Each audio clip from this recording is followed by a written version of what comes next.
Do you have concerns about the integrity of this election coming up? I do. Democrats today are very angry at anybody who questions the election integrity.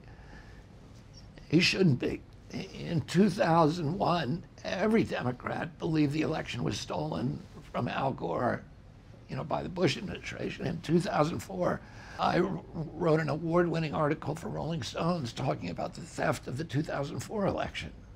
Nobody called me unpatriotic. It's a fact. We need to be responsible civically, and everybody knows any machine can be hacked. What safeguards do we have in place to make sure and that's what we should be talking about, instead of getting angry at people for saying, elections can be hacked. Let's talk about how we fix the system. We put a man on the moon. We have ATM machines on every block that never get hacked. We have, you came from Las Vegas this morning. That entire city is built on machines that can count right and never make mistakes and never give you too much money back. And so we can do it. And you need paper ballots. You need something to check the election. And that's what we should be talking about, rather than did this one get hacked or did that one. Well, they've used lawfare to keep you off the ballots. Yeah, exactly. That's another challenge. It's not just technology. Sometimes it's just flat out assault and using the court system. It's already affected this election by keeping you off the debate stage and off ballots.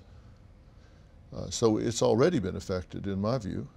Yeah, I believe that I would have won the election if it was the old kind of elections that we used to have, with a primary where people could run if they wanted, where they had fair counts, where they had open debates. What happened with me is we had to do something that was considered insurmountable, which is to get 1 million signatures.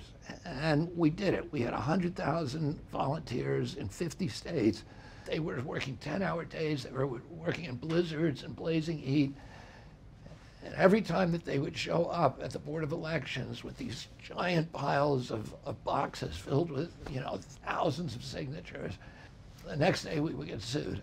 And we would be in front of a Democratic judge, and the lower court judges would hold against us, and then we'd have to appeal it, and we go up and we get it reversed. We won every case ultimately. But that should not be part of the system. That's not really democracy. I mean, you crafted a trail in your press conference. You're staying on the ballot in the red and blue states.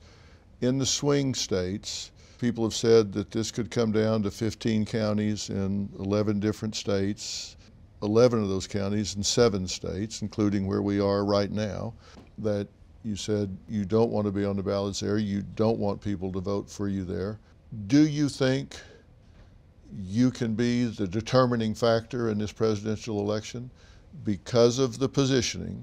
Of course, if they don't get to 270, if they tie at 269, whole different ballgame. If this comes down to independents in those 15 counties in those 11 states, and you've given your support to the Trump candidacy, do you feel like you may very well be the one that selects the next president of the United States by your influence? That's possible, but I would have, if I had stayed on the ballot in the swing states. And what I've done, Phil, is we're taking my name off the ballots in 10 states that are swing states.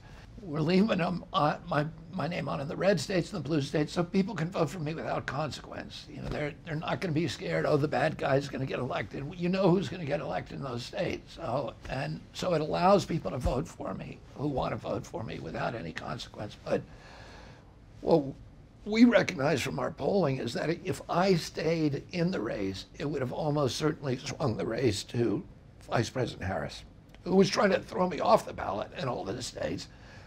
Ironically, I thought that would not be a good outcome, because I differ with her on all the issues: war, on the censorship, on chronic disease, on many, many other issues.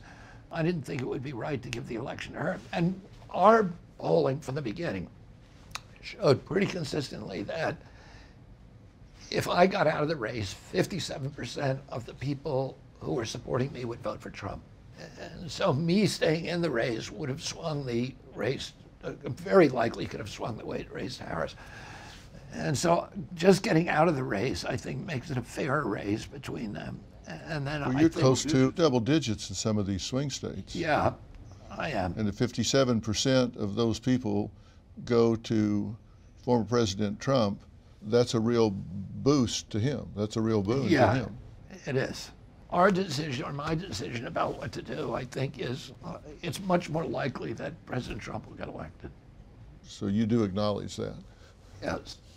And you have enough that you agree with him on priority-wise that you're more comfortable with that than if it went the other way. Even though you've grown up Even though I a grew up in the Democrat. Democratic Party, and I had the same kind of orientation towards abhorrence for, I'd say, President Trump as many Democrats, maybe 4 years ago, mainly because of his environmental stances, which I continue to disagree with. But my conversations with President Trump were very amiable, and he talked about starting a unity party, about President Lincoln and his team of rivals. And I could come in and support him because of these existential issues, censorship, war, chronic disease, that I feel strongly about, he feels strongly about, and that Kamala is on the wrong side. That I could continue to criticize him on issues where I don't agree with him. And he was very comfortable with that. And I like that too. I don't, I'm not gonna co-sign a lot of the things he says and endorses, but on those issues and on the border, I'm with him. Are you going to actively campaign for President Trump? Yes, I will. So I may be sitting here talking to the one person in this country that is going to pick the next president of the United States by what you did possible. today.